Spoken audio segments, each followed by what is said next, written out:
জীবনে আগে কখনো ছিল না। নতুন কোনো চাকরি হতে পারে, নতুন কোনো সম্পর্ক হতে পারে, নতুন কোনো পরিস্থিতি হতে পারে, নতুন কোনো বাসাতে যাওয়া হতে পারে, নতুন কোনো জায়গা হতে পারে। যার ফলে নতুন পরিবেশ, পরিস্থিতি, চাকরি, ব্যবসা, পড়াশোনার কোনো বিষয় হতে পারে।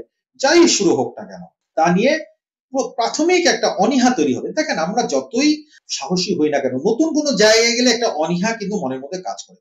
সেই জিনিসটাই কিন্তু এখানে দেখা যাচ্ছে। তবে বন্ধুরা, অনীহা থাকা সত্ত্বেও নতুন পরিবেশ বেশিরভাগ মকর রাশির মানুষরা খুবই স্বাধীনভাবে থাকতে পারবেন। ২-৩ দিনের মধ্যেই দেখা যাবে যে আপনি রিল্যাক্স স্বাধীনভাবে, কেউ কোথাও এখানে আপনাকে কোনো কিছু বলার থাকবে না বা কোনো কিছু করার থাকবে না।